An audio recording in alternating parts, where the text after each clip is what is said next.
بیچاری کئی روز سے دم توڑ رہی ہے، ڈر ہے خبر بد نہ میرے منہ سے نکل جائے، تقدیر تو مبرم نظر آتی ہے ولیکن پیران کلیسا کی دعا ہے کہ یہ ٹل جائے۔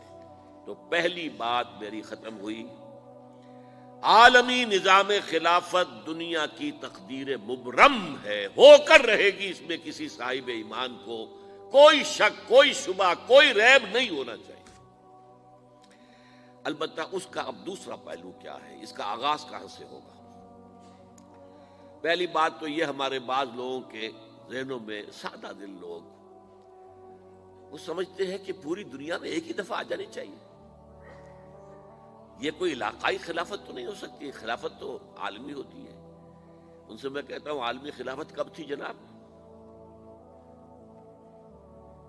یہ تو نہ خلافت راشدہ میں عالمی تھی، کیا ہندوستان شامل تھا اس میں؟ کیا چین شامل تھا؟ کیا یورپ شامل تھا؟ اور پھر جو خلافت کے نام سے جو ملوکیت چلی ہے وہ بھی صرف آپ دور بنو امیہ میں کہہ سکتے ہیں کہ وہ پورا عالم اسلام کم سے کم اس کے تحت تھا۔ بعد میں خلافت عباس، بنو عباس میں، اور فاطمیین کی خلافت میں، اور آل عثمان جو ہیں آٹومان ٹرکس کی خلافت میں ٹکڑے تھے، حصے بکھرے تھے، کوئی مانتا تھا، کوئی نہیں مانتا تھا۔ اور سب سے بڑی بات یہ، اگر ایک دم پوری دنیا پر خلافت قائم ہو سکتی تو حضور کے دست مبارک سے ہوتی، لیکن نہیں ہوئی۔ نتیجہ کیا نکلا؟ ایک ملک میں حضور نے قائم کر دی، جزیرہ نما عرب، یہاں خلافت قائم ہو گئی، حضور خلیفہ ہے۔ اس کے بعد آپ کے خلفائے راشدین نے پھر اس کو وسعت دی، شرقاً غرباً شمالاً، 3 کالمز نکلے ہیں فوجوں کے، صحابہ کرام کے، 3 کالمز، ایک ایسٹ ورڈ، ایک ویسٹ ورڈ، ایک نارتھ ورڈ۔ ایک عراق کو فتح کرتے ہوئے ایران میں پہنچ گیا، خراسان تک چلا گیا، ایک شام کو فتح کرتے ہوئے اور پھر سینائی پیننسولا سے ہو کر افریقہ میں داخل ہوا اور اٹلانٹک تک پہنچ گیا، تیسرا سیدھا شمال میں گیا، لیکن یہ زیادہ دور نہیں جا سکتا تھا، کوکیشین ماؤنٹینز آ گئے، کوہ قاف، اس زمانے میں تو یہ یوں سمجھیے کہ امپیسیبل تھا نا، کوہ قاف، لہذا وہاں آ کر رک گیا۔ اب بھی یہ ہوگا، کسی ایک جگہ سے شروع ہوگا پھر پھیلے گا، اس کے سوا کوئی چارہ کار ہے ہی نہیں۔ اگر ہر جگہ پوری دنیا میں ایک ہی وقت میں ہو سکتا تو حضور کے دست مبارک سے ہوتا صلی اللہ علیہ وسلم۔ اب وہ نقطہ کون سا ہوگا، نقطہ آغاز کون سا ہوگا؟ اس میں پہلی بات تو میں نے کہا، جو شک کرے گا اس کا پھر ایمان مشکوک ہے، ہوگا، لازماً ہوگا، گلوبل ہوگا، پوری دنیا میں ہوگا۔ کہاں سے شروع ہوگا اس میں آپ اختلاف کر سکتے ہیں، لیکن مجھے تو 2 حدیثیں تو ملی ہیں جن سے یہ اندازہ ہوتا ہے کہ یہ اس مشرقی خطے سے ہوگا، عرب کے مشرق کی جانب کسی ملک سے ہوگا، کسی خطے سے ہوگا۔ وہ حدیثیں بھی اب آپ پڑھ لیجیے پہلے، پھر میں کہہ رہا ہوں یہ خزانہ ہے جو ہم نے آپ کی خدمت میں پیش کیا ہے، کاش کہ آپ اس کی قدر کر سکیں، یہ حدیثیں آپ کو ازبر ہو جائیں، یاد ہو جائیں، لوح قلب پر نقش ہو جائیں۔ ہندوستان اور خراسان یعنی موجودہ افغانستان کا ذکر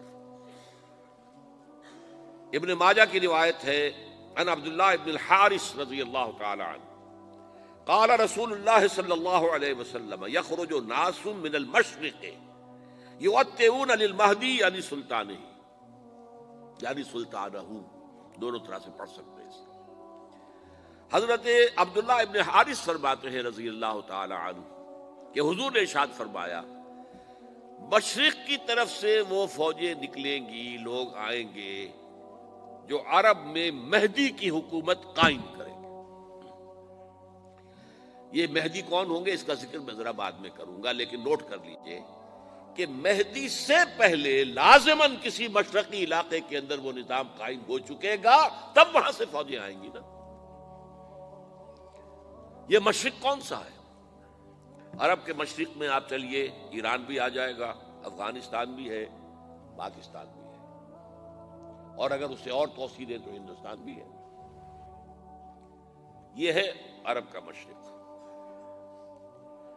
اس سے فوجیں جائیں گی۔ اس کا کیا مطلب ہے کہ اس میں سے کسی جگہ پر نظام خلافت پہلے قائم ہو جائے گا، تاکہ وہاں سے فوجیں جائیں گی جو جزیرہ نما عرب میں حضرت مہدی کی حکومت کو قائم کریں گی۔ اب دوسری حدیث سنیے، یہ سنن ابن ماجہ کی حدیث تھی جو میں نے آپ کو سنائی، آپ نے پڑھی۔ دوسری، عن ابی ہریرہ رضی اللہ تعالی عنہ،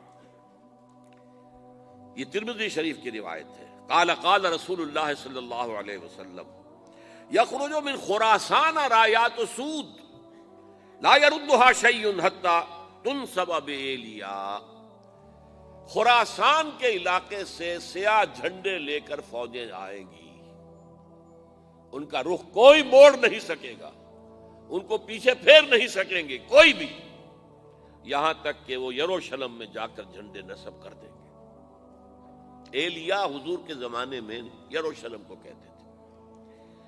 یہ یروشلم تھا جب حضرت سلیمان کی حکومت تھی، اور یہاں پر معبد سلیمانی، ہیکل سلیمانی قائم ہوا، پھر یہ یروشلم ہی رہا ہے تاریخ میں، یہاں تک کہ سن 70 عیسوی میں جب ٹائٹس رومی جنرل نے اس کو گرایا، ختم کیا، سیکنڈ ٹیمپل گرا دیا، اور یہاں سے یہودیوں کو کہا نکل جاؤ یہاں سے، کوئی یہودی باقی نہیں رہا، تب بالکل تہو بالا برباد کر دیا۔ اس کے کوئی 150 سال بعد ہیڈریان، رومن ایمپرر ہیڈریان، اس نے پھر دوبارہ آباد کیا اس شہر کو۔ 150 سال تک یہ بالکل بنجر اور بالکل غیر آباد پڑا تھا۔ اب ہیڈریان نے جب آباد کیا تو اس کا نام ایلیا رکھا، اب یروشلم نام نہیں تھا، تو حضور کے زمانے میں پھر اس کا نام ایلیا تھا۔ اور اب اس سے کیا معلوم ہو رہا ہے کہ یہ یروشلم مسلمانوں کے قبضے سے اس وقت نکلا ہوا ہوگا، ایک دفعہ پہلے نکلا تھا، سن 1099 عیسوی میں مسلمانوں کے ہاتھ سے نکلا، کروسیڈرز عیسائیوں نے آ کر اس کو قبضے میں کیا، لاکھوں مسلمانوں کو مارا، قتل کیا۔ اس کو 1187 عیسوی میں واپس لیا ہے۔ کس نے لیا ہے؟ صلاح الدین ایوبی، کرد۔ عرب کھوکھلے ہو چکے تھے، عربوں نے کھویا، واپس نہیں لے سکے، بہت حکومت کر چکے تھے، 400-500 برس کی حکومت کر کے، اور ان کے عیش اور ان کے آرام، اب ان میں جان نہیں تھی کہ وہ واپس لے سکے۔ واپس لینے والا گرم کرد خون تھا، صلاح الدین ایوبی۔ تو گویا کہ اب آپ سمجھئے کہ 88 برس تک عیسائیوں کا قبضہ رہا یروشلم پر۔ اب 1967 میں یہودیوں نے قبضہ کیا ہے، اور اب 38 برس تو ہو گئے، 88 نہیں تو 38 برس تو ہو گئے ہیں، لیکن وہ دور آئے گا کہ اب پھر لیں گے، لینے والے عرب بھی نہیں ہوں گے، خراسان کے علاقے سے فوجیں آئیں گی۔ یہ خراسان کیا تھا؟ ایلیا تو میں نے آپ کو بتا دیا، یروشلم کا نام ہے۔ خراسان اس زمانے میں ایک بہت بڑے ملک کو کہتے تھے، کچھ حصہ پاکستان کا بھی اس میں شامل ہے، کچھ حصہ ایران کا بھی ہے، ایران کے اس حصے کو اب بھی خراسان کہتے ہیں، وہ ایک صوبہ ہے، خراسان ایک صوبہ ہے ایران کا چھوٹا سا۔ پاکستان میں خاص طور پر یہ جو علاقہ مالا کنڈ ایجنسی کہلاتی ہے، اس سے اوپر جتنا علاقہ ہے، اور یہ جو واخان کی ایک پٹی آتی ہے اوپر، واخان افغانستان کی ایک پٹی سی دم سی چلی آتی ہے جو جا کر چائنا کی سرحد سے مل جاتی ہے، یہاں سے لے کے یہاں تک یہ جو مالا کنڈ کا وہ درہ ہے اور پہاڑ ہے، یہ بھی خراسان کا حصہ ہے۔ باقی تقریباً 2/3 آف افغانستان ساؤدرن حصہ نہیں ہے خراسان کا حصہ، یہ سیستان کہلاتا تھا، یہ خراسان نہیں ہے، لیکن یہ کہ اوپر کا 2/3 آف افغانستان، اور اس کے ساتھ یہ جو عرب، جو اب یہ ترک ممالک آزاد ہوئے ہیں سوویت یونین کی ڈسولوشن کے ساتھ، یہ سارا علاقہ کہلاتا ہے خراسان بزرگ، دی گریٹ خراسان۔